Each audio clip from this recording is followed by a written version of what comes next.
culture.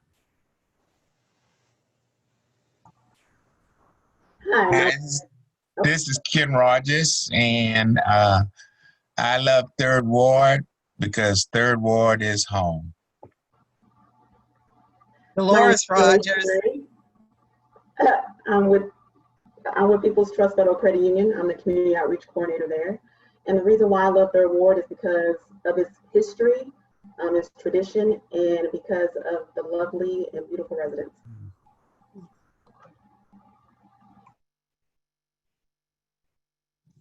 Hi, my name is Felicia Coleman. I work at Change Happens with the Northern Third Ward Neighborhood Implementation Project. And I love Third Ward because for a lot of the reasons other people say is culture, the amazing people, and its history, deep history in Houston. Hello, I'm Deborah Grotefeld.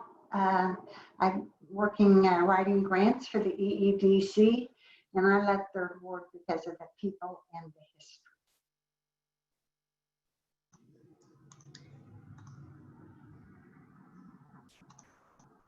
Hello, my name is Chaina Correga, and I'm with Metro's Public Engagement Team. I'm a public affairs representative, and I love Third Ward for, of course, all of the reasons that everyone else named, but one thing that out of all the communities, I'm particularly grateful for the knowledge and the strength of the people in the community there.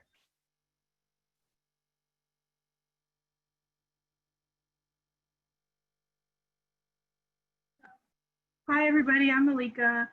I'm with Ibrahim Islamic Center and Healthy Women Houston, and I love Third Ward because where I started our family, and where a lot of my friends we found each other in Third Ward. It's been 20 years and we're still growing strong and growing our families.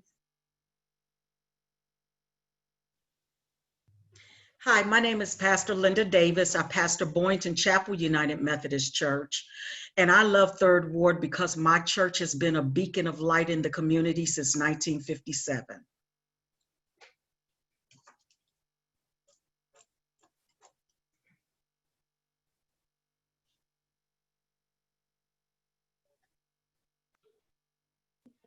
Dolores, you want to go ahead? I am Dolores Rogers, and I serve on the board for EEDC, and I love Third Ward. Many people have said it for the history, culture, and for the fact that Jack Yates is in the historic Third Ward area. And I love Jack Yates, so.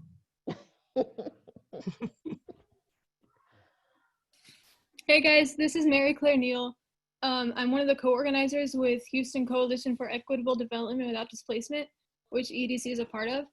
I love Third Ward because they are part of my neighbors as a Rice University student, and because they are the ones who taught me what community organizing looks like.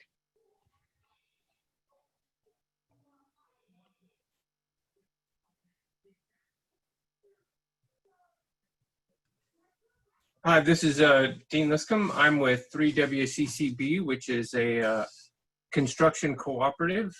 And I love Third Ward because of my neighbors and also because of organizations like this, where people really get together and pull together for their community.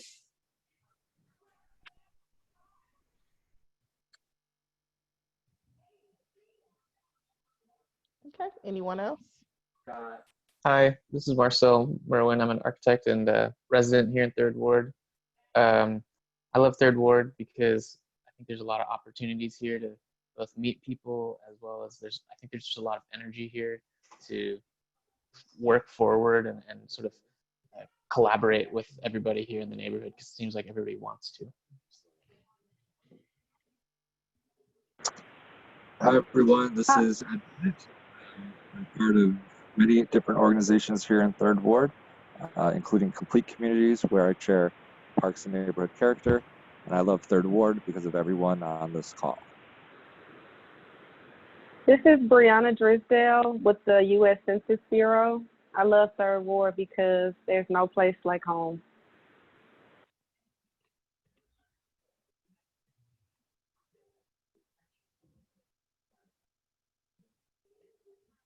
Okay, we had a couple more people just join us. We're doing introductions. Please say your name, organization, and why you love Third Ward.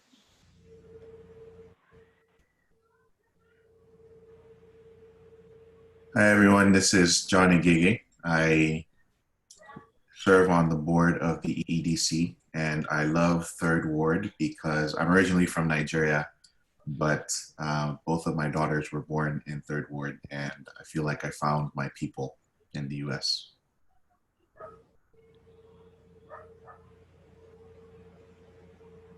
Hi all, my name is Alec Tobin. I'm a recent Rice grad and I've done some work with the Houston Coalition for Equitable Development Without Displacement.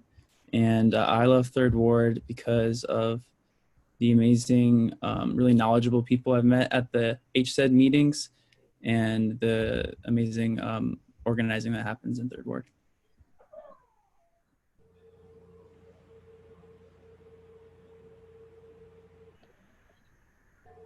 Okay, anyone else?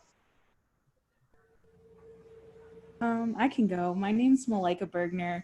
I'm a Rice student as well and an organizer. I love Third Ward because being so far from home, it's really nice to be next to such a vibrant, historically Black community, and it makes me feel more comfortable in a city that I don't know very well.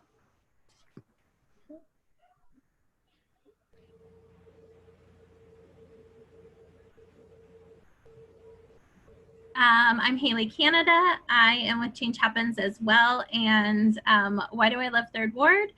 It's where I live, it's where I work, it's where I do life. It's close to everything. I mean, there's just so much to love about Third Ward.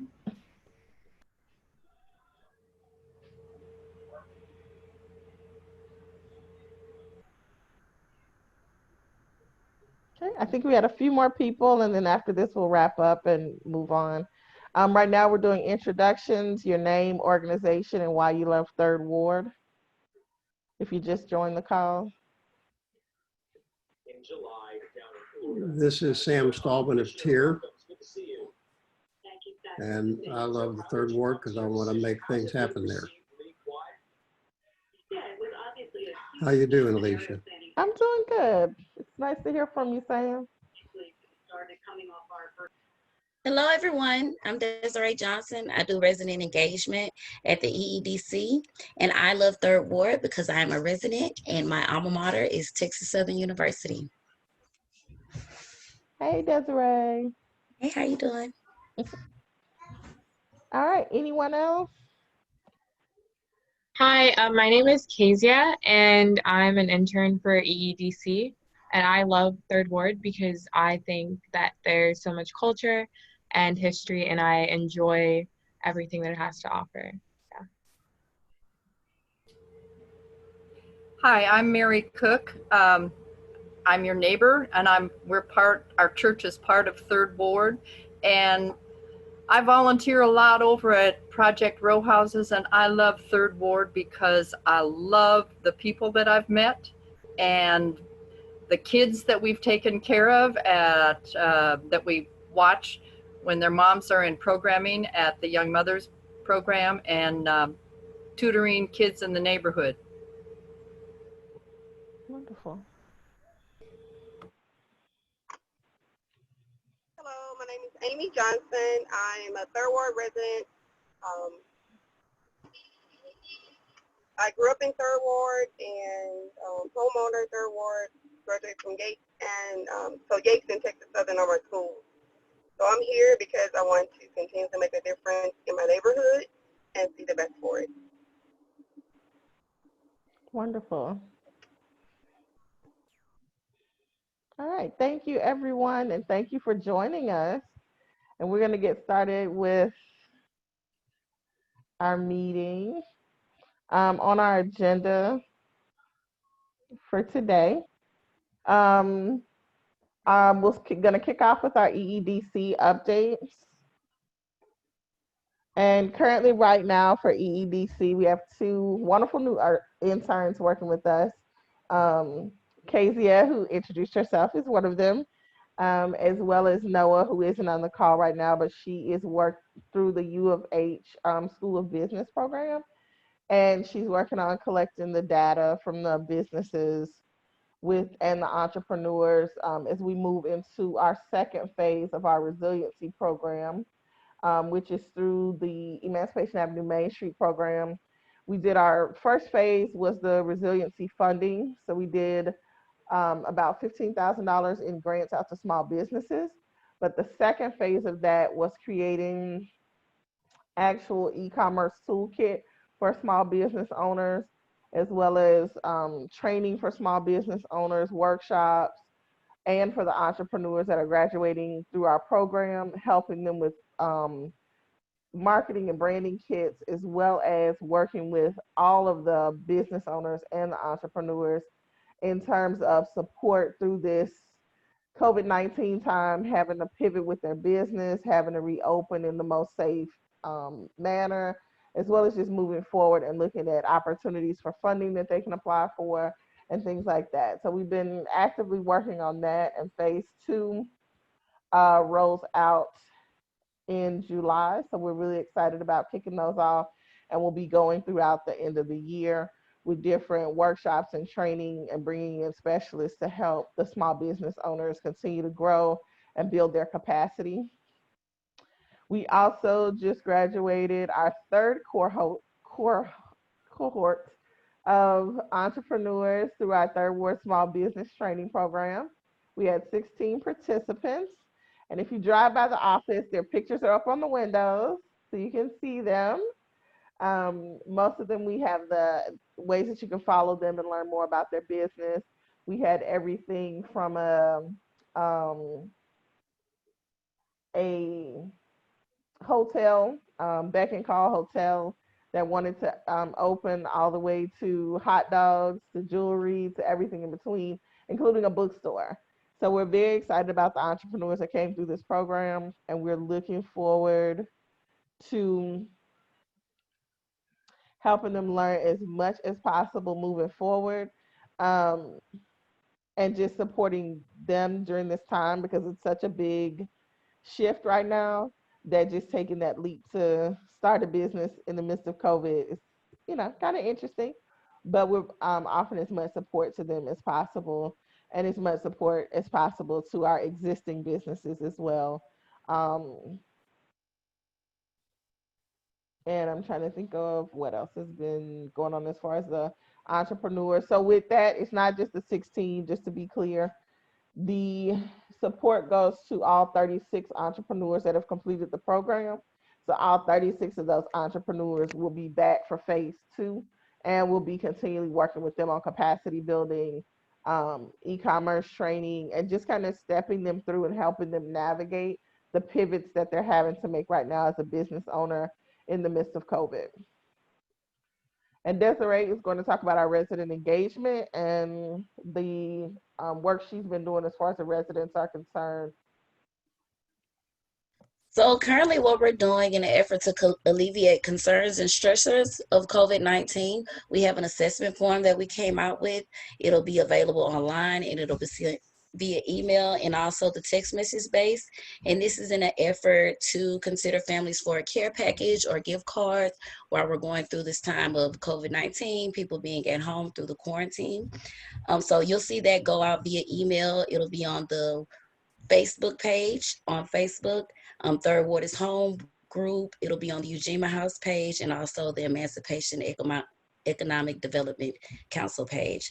Outside of that, we've been giving out masks. We've been taking in calls and directing people to the right resources and the information that's going out through the text-based program for the financial assistance that's coming out, and the other resources that are available in the Houston area, specifically for our Third Ward residents. So if you do have any other questions, or you want to send me information to go out through our text-based system, I'll leave my email address in the chat box, so you guys can feel free to reach out and send me all of those pieces of information. You can send PDF form, preferably GPEG forms, so we can send out pictures with the text messages. But anytime you have that information to send out to the community for upcoming events or food drives or financial assistance information, please send that to me and I can disperse that through the text message system.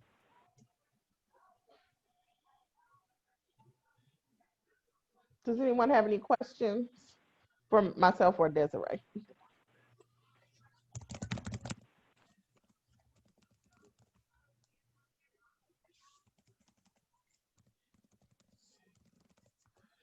Okay. Next, Shane, we're going to talk about Haley is on the line from Change Happens, and she's going to talk about the COVID-19 relief funds that they've kicked off. I didn't have any images to go with that, just some, so I'm sure you can talk about it a little bit more. Yeah, thank you guys so much for giving me a few moments to speak. So we have received a couple different sources of funding for Change Happens COVID relief. We received funding from the Greater Houston Community Foundation in partnership with 211. And we've been able to take in about 138 clients and help with rental assistance, food assistance, rental assistance or mortgage assistance. And those are direct payment to vendors or food gift cards for clients. And I was actually talking to one of our intake workers today, and we asked the clients how they heard about our program. Did they hear through 211? And she said that almost all the clients that she has talked to said that they were referred through EEDC. And she was like, I have no idea what that is, but they're sending us clients. So I just want to say, way to go. A lot of your people got our assistance. So that's really awesome. And then I was like, wait, I think I'm on their Zoom tonight. So thank you guys for sending out the information to the clients and the neighbors that you guys know. They responded and we've been able to get help a lot of them. And we're still in the process of contacting those clients and getting services. And it's helping people get prevention for rent, helping, you know, make sure their lights and water isn't turned off. And so it's really, really impacting them. And then we have a second source of funding through the Harris County grant that came out, the Harris County funding. We've been doing phase 1 of that, which is we've been letting clients know, and we have taken in about 90 clients through that, and we have reached our capacity. But right now, I'm sure you guys have seen it on the news. They've been promoting it, but if you have clients, there's still time for them to get assistance through this Harris County relief funding. They're in phase 2 right now, which is the public intake. There's a call center that'll be open tomorrow from 2 p.m. until 10 p.m. I'll put that number in the chat, or it looks like she is a quick typer. So let me just say it, and she's gonna put it right in there for y'all. 832-848-0214. That's the call center. Someone can help them apply right there, take their information verbally. The other option is there's a website, which is www.harriscountyrelief.org, and then there's a how to apply button that they can select. They can apply right now. And the really great thing about the way they're doing this public intake is it's not a first come, first serve situation, which is what a lot of the funding has been. So they are taking in clients for the 48-hour period. There are some priority populations, those that are uninsured, those that weren't able to receive assistance, veterans, LGBTQ, fostering, youth coming out of foster care, human trafficking survivors. There's quite a few different categories that give someone a priority status. And so they're going to take in all the clients, mixed status houses, foreign born, or if another language besides English is spoken in the home, I think are most of them. So they're going to take in all the applications that come in during this 48-hour period. Then they are going to prioritize those applications and award funding for those applications. And then they are sending them to the agencies that have been awarded.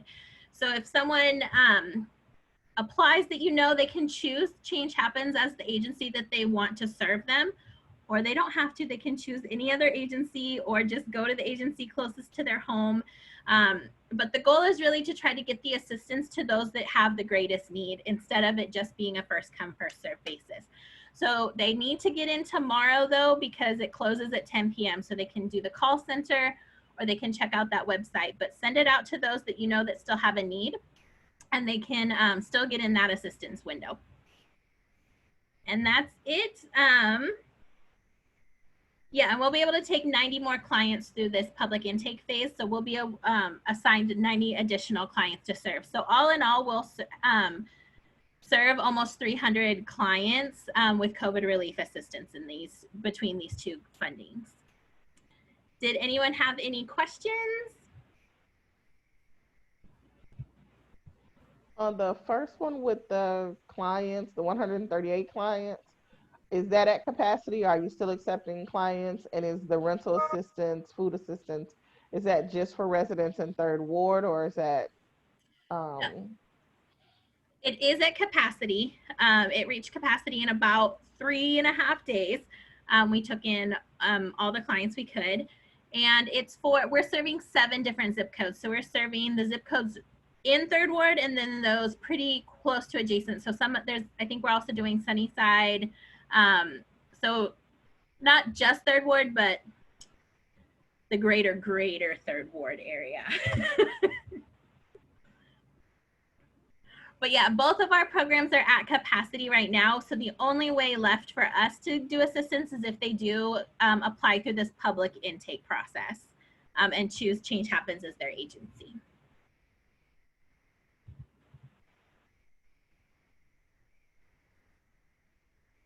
Does anyone else have any more questions? I think I missed it. How much is the assistance?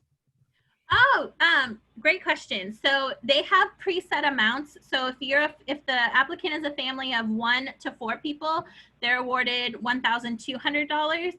And if they're a family of 5 or more, they receive $1,500. And they can receive the funding in several different ways. So we can pay directly to a vendor like a landlord or utility company, or we can cut a check to the client. We're doing prepaid gift cards, debit cards, and Zelle transfers as well, whatever works for the client.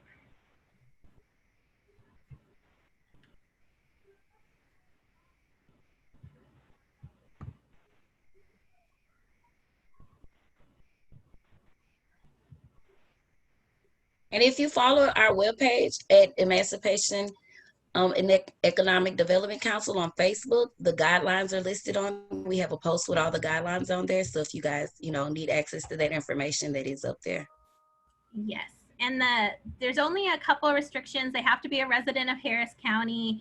Their income has to be 60% AMI, and there's a chart on their webpage that lets you know what that is, and then that they have been impacted by COVID-19, and they can do a self-certification for that. So they can just say that they have been financially impacted.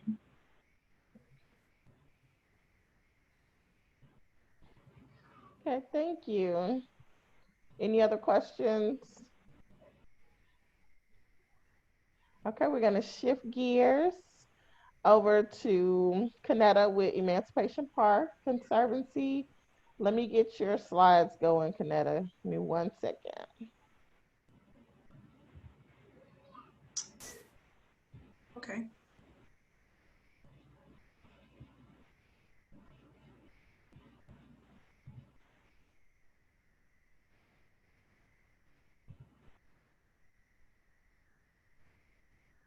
So while you're doing that, Alicia, do you mind if I go ahead and talk a little bit? No, go ahead. Okay, because so the PowerPoint presentation will show that towards the end of the discussion. So again, thank you guys, EEDC, for having me on and to talk about our We Are Juneteenth campaign with Emancipation Park. Just overall, the campaign was amazing. The response was amazing. For those of you who may not know what the campaign is or just a little bit about the campaign, I'll definitely talk about that in the presentation here that Alicia has brought up after I kind of just set up what we did, the context of the campaign to be able to have a successful campaign. I will say the response was amazing on all our platforms. We're on Facebook, Instagram, Twitter, LinkedIn, Snapchat, YouTube, you name it, we're on it. We have our newsletter. We have our amazingly refreshed, revamped website, www.epconservancy.org. So if you guys also participated, we thank you guys as well. Because as I said, we have I'm still pulling our numbers because the campaign just ended on Friday, really Saturday. So the campaign ran from the 2nd through the 19th. And so I know impression wise, we have over 200,000 impressions over all our platforms. It was a global campaign because we also had reach in Canada who participated in the campaign, UK. There were so many places that our anticipation of this campaign reaching globally was one of the hopes for the campaign. So again, the reach, the participation, the partnerships, the sponsorships, just the involvement in this movement was amazing. So the campaign itself was about Juneteenth. And so we'll, again, at the end, I'll talk about the campaign and you guys can, of course, ask me any questions you may have about it. So just to set up the context of it, and I won't take up too much of you guys' time. I know you have some more items on your agenda. But again, EEDC, thank you for having me. But so I broke it down for you guys into sections of kind of how we came up with this campaign. It was there were questions, components, advantages, opportunities, and then there was the implementation of the project, right? So for us, the questions were, what is the goal? What is the purpose? Who is our audience? What is their need? And what do they want? And then also, what do we want to achieve? I think for us, those questions were very important in order for us to know how we were going to move forward with a plan B. Obviously, the plan A was to host it in the park. But if you guys are familiar with Juneteenth celebration last year, our Juneteenth celebration, we saw over 6,000 people in the park. So, well, with COVID in place and the city of Houston's mandate that no large gatherings, we had to figure out what our plan B would be because, of course, we want to keep our constituents safe. And we also want to make sure we just follow policy and guidelines, right? So plan B, my executive director, Lucy Bremon, she presented to our team, hey guys, let's figure out what a plan B looks like and give me those ideas. So my idea was to come up with this concept of this campaign as I handle special events and marketing. So how do we mesh the two together of keeping a lot of the components that we typically have at the park into a campaign where we're still able to highlight and partner with those businesses and those entities that, like you guys talked about, that make I Love Third Ward amazing. The history, the culture, the residents, and just everything that's encompassing. So those for us were important elements. Then the components, obviously our mission is to make sure we preserve, enhance, and maintain Emancipation Park and the integrity of the history of the park. And if a lot of you guys know, it was founded in 1872 by free slaves. So that in itself is, and it has an amazing story. And so if our tagline, which is, we are the center of the community, meaning we are a space of resource and we're a space and an entity that wants to make sure we provide opportunities for entities like EEDC, Project Row House, SHAPE, and Change Happens, and all these, and all your different organizations to be able to promote and uplift your brands, then we want to make sure we give you all those avenues through our platform. So we were also keeping that in mind before we came up with the campaign. All of this was considered. And then also the reformat from outdoor to virtual for COVID was considered. And then we knew we couldn't have these partnerships and sponsorships with people in person. So how do you maintain that consistency and do all of this online, but still create an amazing virtual experience for the community. So, and then also factoring in the unrest. So when we created this campaign, we started working on this campaign, probably a little under a little under a month before we launched it. So I would say that the incident with George Floyd had not happened yet. So also now incorporating that into the campaign and making sure that that is acknowledged and recognized. So that was something else we wanted to make sure we included in that. Then we looked at the advantages. So we had the questions, then we looked at the components that need to be considered before we figure out what this campaign would be. And then we also have to look at the advantages. Well, you know, we already have a consistent online presence, and Emancipation Park Conservancy staff has been around maybe 2 years. We haven't been around, actually it'll be 2 years in October for most of us. Our executive director's been there the longest. So our brand starting out, I've managed our social media platforms, but we've gone from starting out with maybe 700 to 800 followers on Facebook, for example, to now almost 4,000. So we have made a huge leap in our reach and our consistency and our presence on social media across all of our platforms. And as you guys know, each platform requires sort of a different presence, and it's a different sort of a feel for each platform. What you would post on Facebook, you wouldn't post on Twitter or Instagram. So just that was one of our advantages. And then the park support. All of you guys, I'm sure, are familiar with the Emancipation Park. So that appeal there for us was an advantage of it already having sort of a marketing appeal and being somewhere that people are very familiar with, and it being a sacred space and already having an appealing story.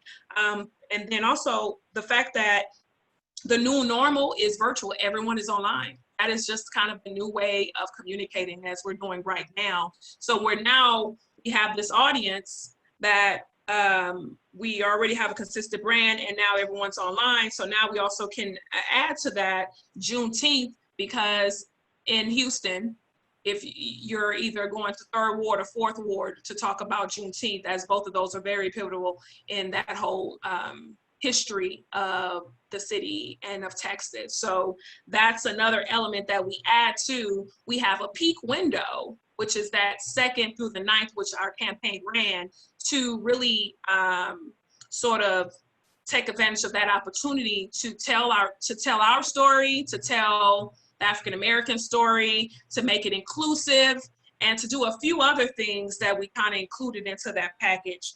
And then we moved into opportunity. So again, the global reach, increasing our following and presence was some of our goal. Showcasing the park and really using this avenue to talk about the history, talk about Emancipation Park versus Houston Parks and Recreation Department, which we are 2 different entities, and sometimes they overlap and people may confuse those two, but we definitely are 2 different entities.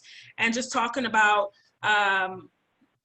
just all encompassing about the park. So again, like I said, because people are on their devices more than ever. So this was a great opportunity. And then looking at the donations and how we could not be too aggressive with it, but use this as an opportunity to gain that, donate those data donations for us to continue virtual programming and events for the park. And then also for us, it was about how do we continue that momentum for the park when we know that the events are canceled for this year. And we had an amazing event last year within 2 stages of entertainment, free food,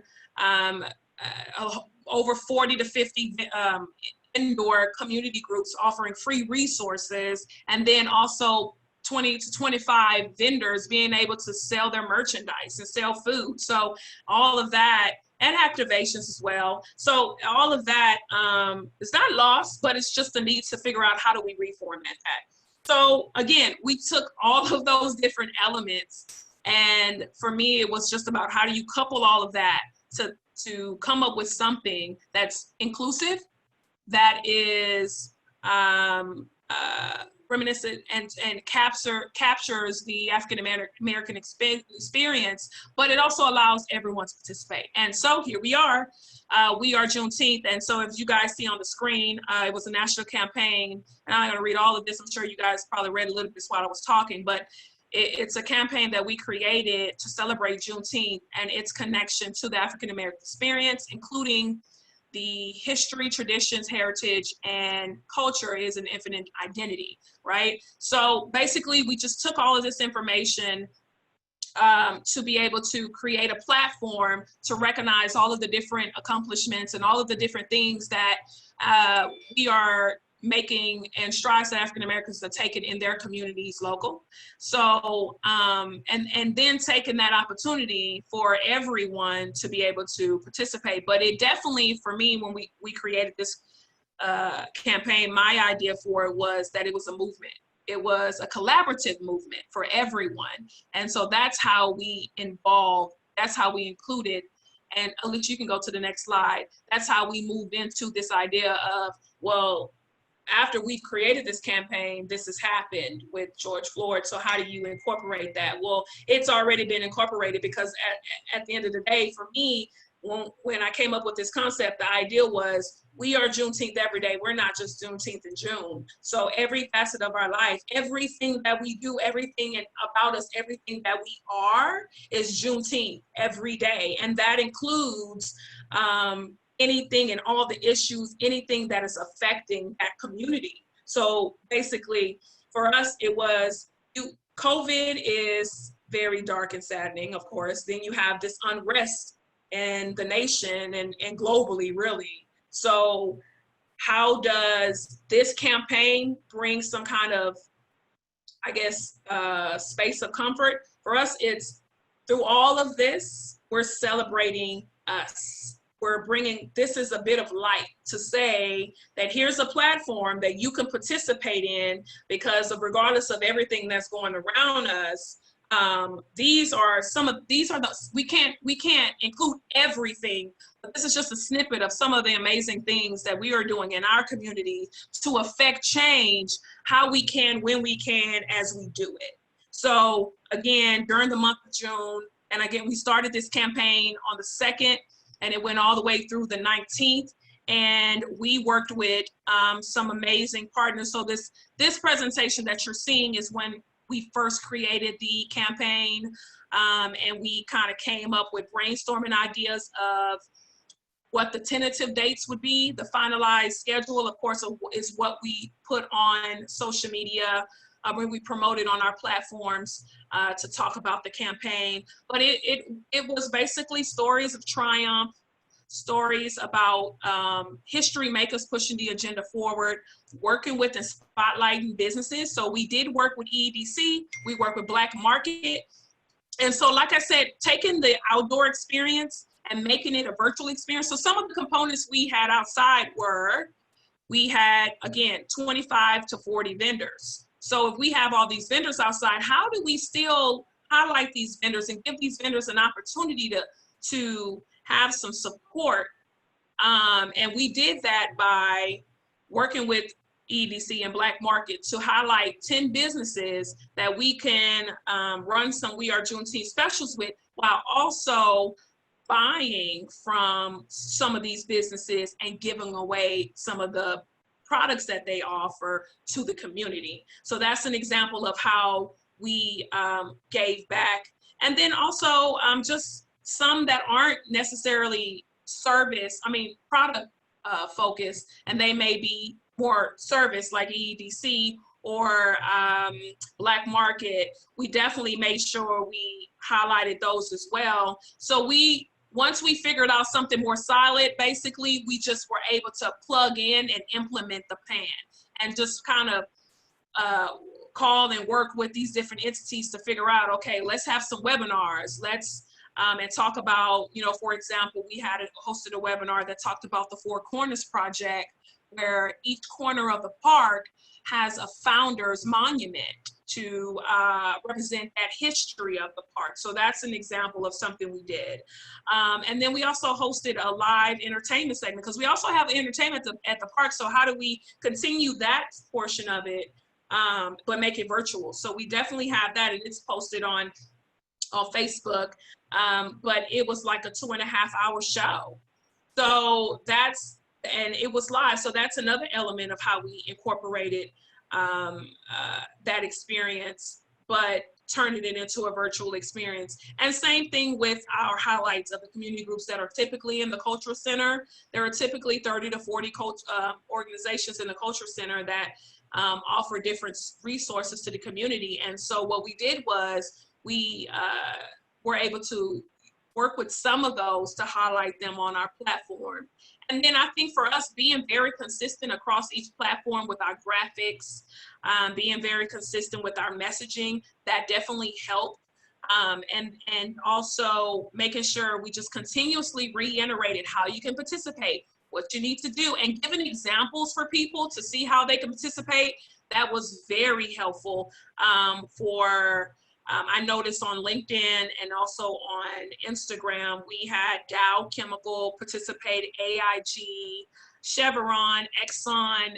There were so many big name groups that also participated, as well as EEDC and some other local organizations. So that's sort of kind of the overall arching sort of plan we did for the campaign. And these are kind of just some of the platforms that we use and we came up with to make sure that we communicated. We did work with a PR company to make sure we pushed it out to the media to be able to get that widespread coverage, and the response was amazing.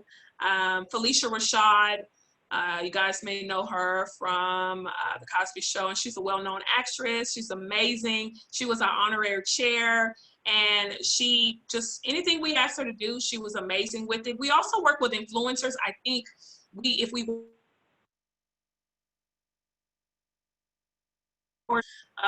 DJ Superstar and a few other people also locally helped us push it out, and they participated. So again, that really helped with the campaign. And just making sure and this just kind of gave us an example of what posts would look like. A lot of this kind of was for our sponsors when we create a PowerPoint presentation like this, and for our partners, for them to get that visual, because some people are very visual like I am, to be able to see, okay, well, if we were to pull this off, what would that campaign look like, and what am I, for a sponsor, getting a bang for my buck, and what would that include? So I think something like this really helped them. At least you go to the next slide.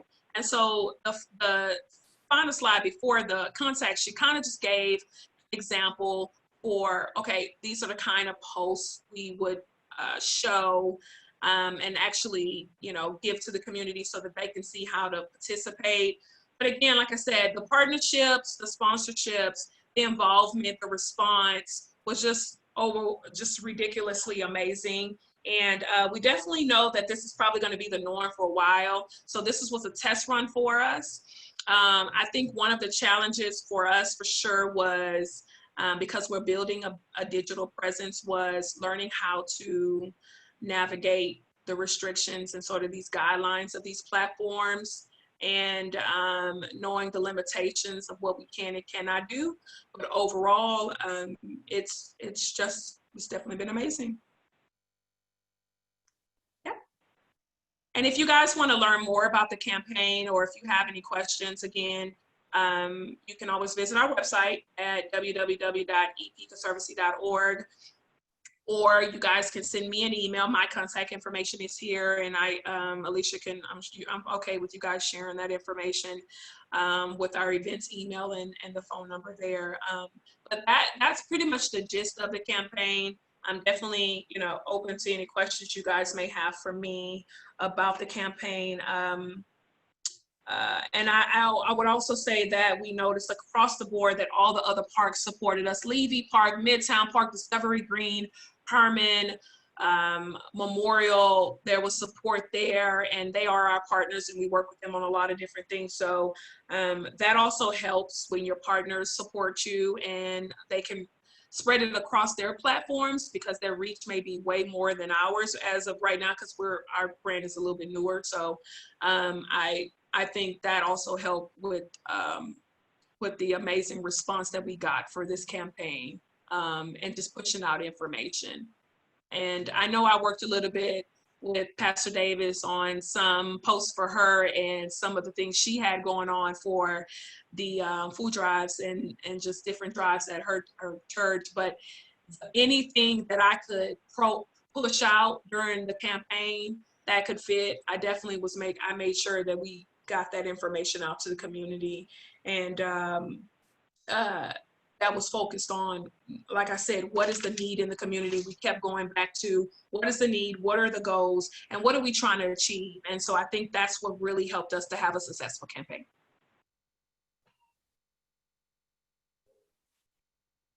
Thank So you. questions? Do you guys have any questions?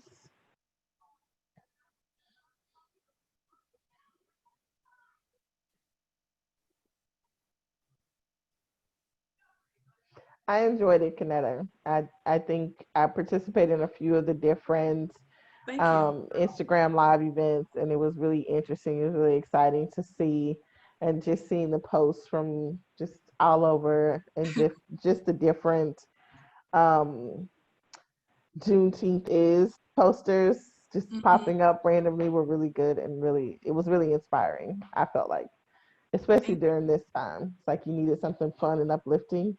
And that's what that was. Yes, and that was our goal, to create a space of, I know it's hard to see the light when there's so much darkness, but if we could offer a little bit of some of that, that was our goal with this campaign. It was about the park, and it was about, showcasing that, but then also we wanted to, this is an opportunity to use your words, whether you say, whatever words you want to use to do it, we can repost that. And those kind of were our ways of participating with, whether you're wearing a mask or, whether you're holding a sign that says equality. We definitely use those sort of subtle, neutral ways of definitely, because, when you're a park and you're a brand, or just any brand, you just have to be careful with how you move forward. But definitely, I always think that, a brand or anybody should take a stance on what they believe, whether it's for, against, or just support. That way, you just move forward from there. So that was kind of our focus with that.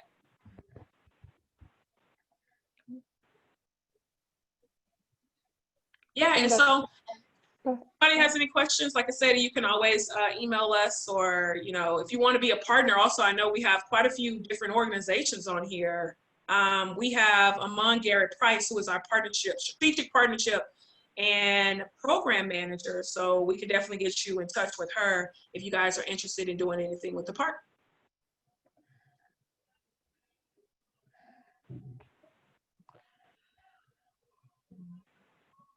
Okay, this is Amy Johnson. I have something I would like to say. And I thank you. I know for Jack Yates National Alumni Association, we had worked with you guys when you first started out, the first couple of years. And what I would do is I'll bring it back up to our executive committee and to our board. We do have an alumni meeting this weekend. Okay. In regards to what you're doing in the Park Conservancy, and about how we participated before, and basically about doing that once again. Yeah, most definitely. We can look at, if we need to have a brainstorming session and just kind of talk through, what you guys' mission and goal is versus what ours is, and how we can collaborate.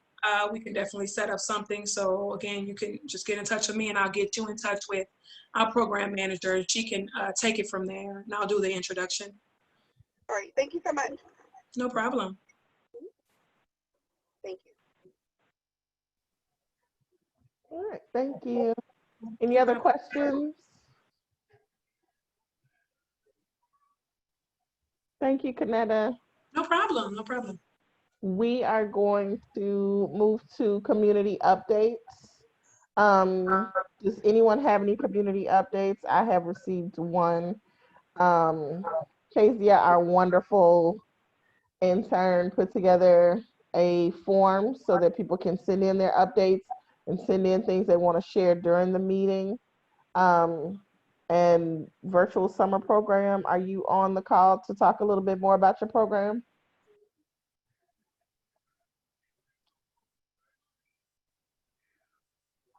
No? Okay.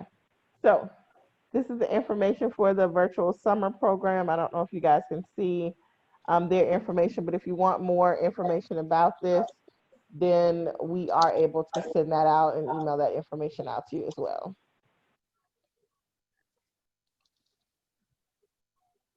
Does anyone else This is have? Amy. What are those ages? I can't see it. It's 5 to 8. Let me zoom in a little bit more.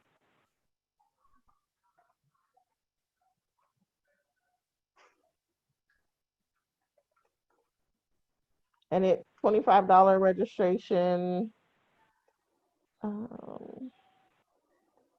It's grades 5 to 8. Grades 5 to 8. My apology. And it looks like visits.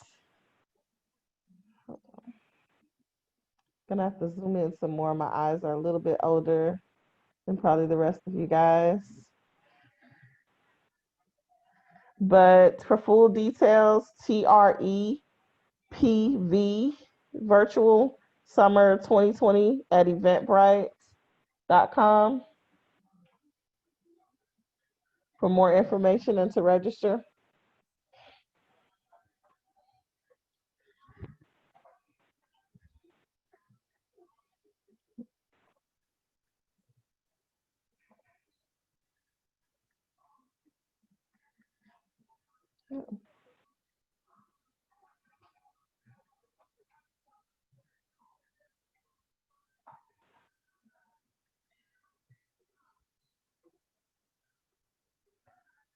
Were there any other? Oh, hold on, I lost the chat. Some people have put some questions in the chat. Let me check.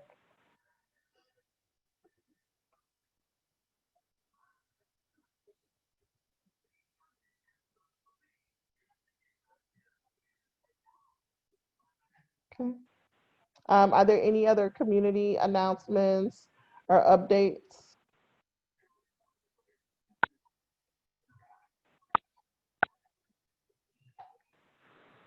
Hi, can you hear me? Yes.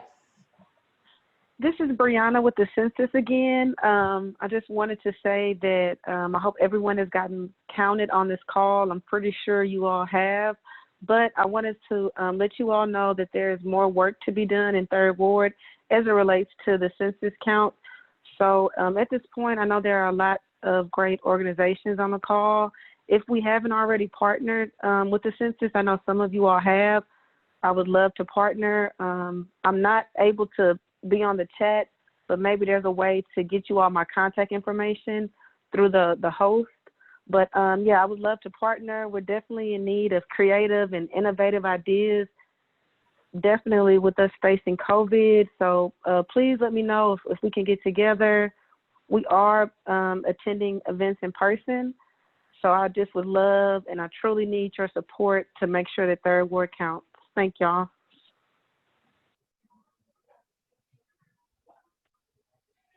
Desiree, I believe Desiree has got some information in reference to the census.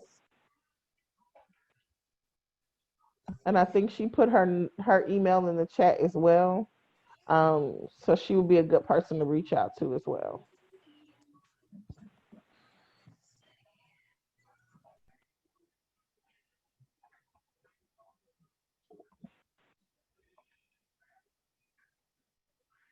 Hold on, I'm trying to get back to my chat box. It keeps hiding.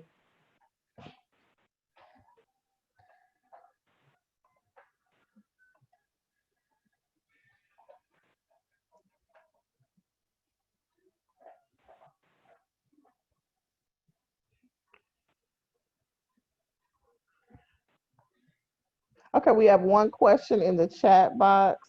What is the current participant count for Third Ward? Zip codes 77004, 77021, and 77003. Last I checked, which was late last week, it ranged from about the high 30s to the mid 50s, which is kind of in line with what we're seeing in Harris County and the city of Houston. The city of Houston is at about 52%. Harris County is at about 55%. So it's in line. The deadline to respond is October 31st. And so I just want to be kind of forward thinking if there are any opportunities coming up between now and that time that I can maybe lock in now. Just to be totally frank, we don't have a budget. Our local team is not like paying people for partnerships. It literally is a civic duty. So I just wanted to let y'all know that.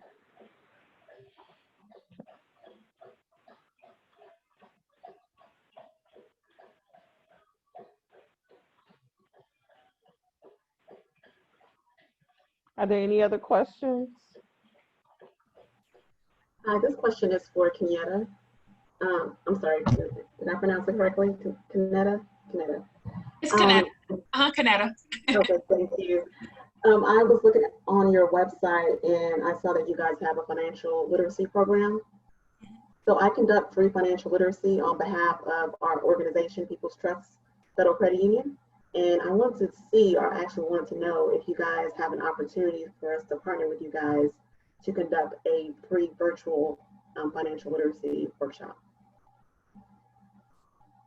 Sure, that's a good question. Actually, I know we just hosted a financial literacy segment, Bridging the Gap, through Hall, or it could be the National Accounting of Black Businesses. I'm not sure. That is my program manager. She handles all of that. Okay. But yes, we can definitely talk about that partnership. And if you send me an email to that that events@epconservancy.org, we can definitely talk and take it from there. I actually check that email and manage that email. So and tell me what organization you're with again? People's Trust Federal Credit Union. Oh, okay, yes, yeah.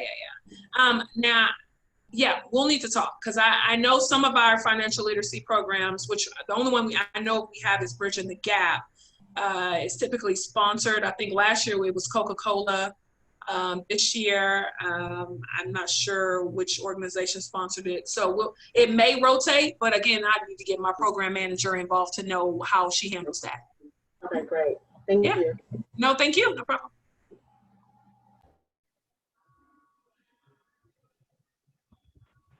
Okay, any other questions? Updates? Information anyone wants to share before we wrap up?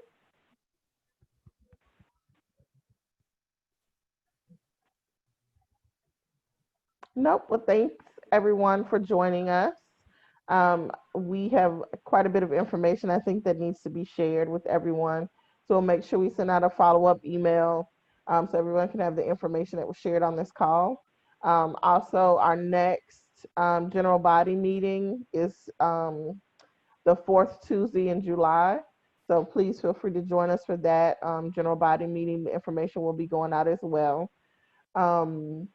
And if you have any updates, information to share, programs, projects going on, you can definitely send us an email and we can put it in the newsletter, or we can send it out, include it in our general body meeting, send it out in the newsletter, and I'm always happy to share on social media as well. So. Alicia, I have one announcement I forgot. Okay. So I am on the board of the Jack Yates National Alumni Association. And if you know any graduates, the last graduating class from Jack Yates, there will be an opportunity for a scholarship that we will be offering for that class.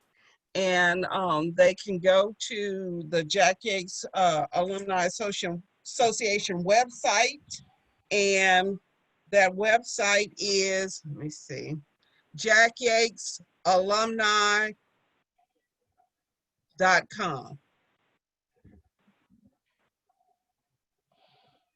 That's jackyyatesalumni.com.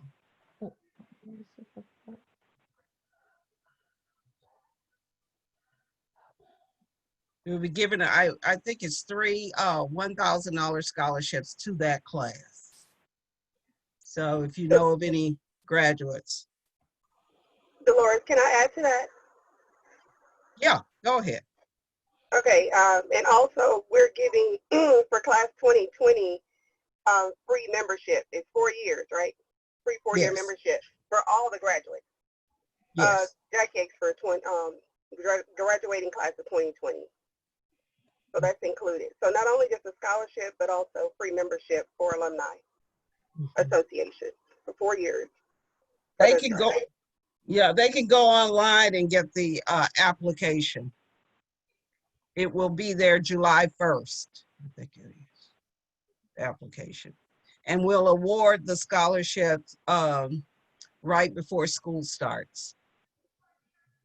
And is the 4-year membership, is that just for class of 2020? Yes.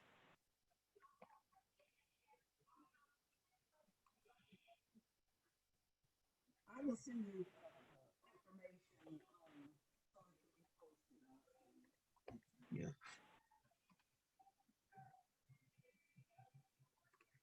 Okay. Wonderful. And you said JackYatesAlumni.com? Yes, okay. Correct. Yeah, don't put the www in front of it, so just like that. Okay, thank you. Okay, wonderful. Well, thank you. Thanks, everyone. Make sure you drive by the office so you can see all our wonderful graduate photos up on the window. And we will be putting spotlights up for the new businesses, sharing those out on social media and within the newsletter. And we have some more campaigns coming up and kicking off in the fall that we're looking forward to. But we will learn more about that at our next call. Thank you, everyone, and stay safe and stay healthy. Thank you for having EPC. We appreciate it. Y'all have a good night. Thank Thank you. Thank you. Good night. Good night. Bye. Good night. Thank you. Bye. Bye. Thanks, Alicia. Thank you.